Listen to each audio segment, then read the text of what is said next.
بسم اللہ الرحمن الرحیم۔ شروع اللہ کے نام سے جو بڑا مہربان نہایت رحم والا ہے۔ تمام سننے اور دیکھنے والوں کو السلام علیکم۔ یا رحمان الرحیم اور ڈاکو۔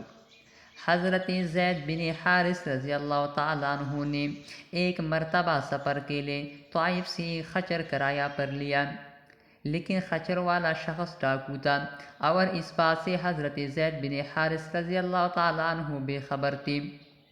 وہ آپ رضی اللہ تعالیٰ عنہ کو اپنے خچر پر سوار کر کے طائف سے چل پڑا، اور جب وہ ڈاکو حضرت زید بن حارثہ رضی اللہ تعالیٰ عنہ کو لے کر ایک ویران و سنسان جگہ پر پہنچا تو اس نے آپ رضی اللہ تعالیٰ عنہ کو خچر سے اتار دیا، اور ایک خنجر لے کر آپ رضی اللہ تعالیٰ عنہ کی طرف سے حملے کے ارادے سے بڑھا۔ آپ رضی اللہ تعالیٰ عنہ نے یہ دیکھا کہ وہاں ہر طرف لاشوں کے ڈھانچے بکھری پڑی ہوئی ہے۔ آپ رضی اللہ تعالیٰ عنہ نے اس سے فرمایا کہ اے شخص، تو مجھے قتل کرنا چاہتا ہے تو ٹھہر جا، مجھے اتنی مہلت دے دے کہ میں اپنے اللہ تعالیٰ کے حضور 2 رکعت نماز پڑھ لوں۔ تو اس پر وہ بد نصیب کہنے لگا کہ اچھا، تو نماز پڑھ لے۔ تو اس سے پہلے بھی بہت سے مقتولوں نے نمازیں پڑھی تھی، مگر ان کی نمازوں نے انہیں کوئی فائدہ نہیں دیا۔ حضرت زید بن حارث رضی اللہ تعالیٰ عنہ کا بیان ہے کہ جب میں نماز سے فارغ ہوا تو وہ ڈاکو دوبارہ مجھے قتل کرنے کے لیے میرے قریب آ گیا، تو میں نے یہ دعا مانگی، یا رحمان اور رحیم کہا۔ غیب سے آواز آئی کہ اے شخص، تو اس کو قتل مت کر۔ یہ آواز سن کر ڈاکو ڈر گیا اور ادھر ادھر دیکھنے لگا۔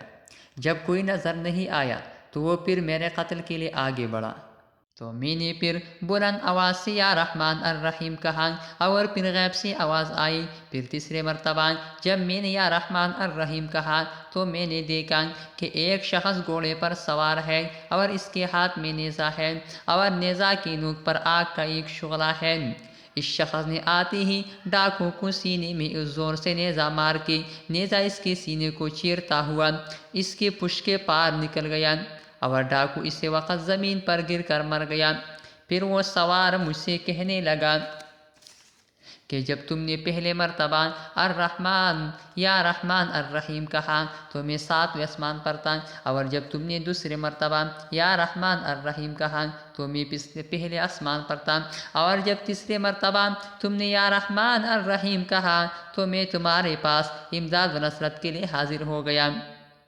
دوستو، اللہ سبحانہ و تعالیٰ کی مبارک اسماء الحسنہ سے بڑی بڑی بلائیں ٹل جاتی ہے، اور ایسے امداد اور اسماء نصرتوں کا ظہور ہوتا ہے جن کو خداوند کریم کے فضل عظیم کے سوا کچھ بھی نہیں کہا جا سکتا۔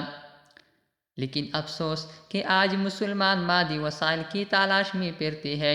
پیارے دوستوں، اگر کوئی شخص یہ چاہتا ہے کہ اس کے مشکل وقت میں اللہ تعالیٰ اسے کامیابی دے اور اپنی رحمتوں اور اپنی غیبی مدد سے نوازے، تو اس کو چاہیے کہ اپنی زندگی کے ہر لمحے، سوتے جاگتے، چلتے پھرتے، عرض کے ہر لمحے اللہ تعالیٰ کا ذکر کرتا رہے، اسی سے دعائیں مانگتا رہے، اور مبارک اسماء الحسنہ کے ساتھ اس کو پکارتا رہے۔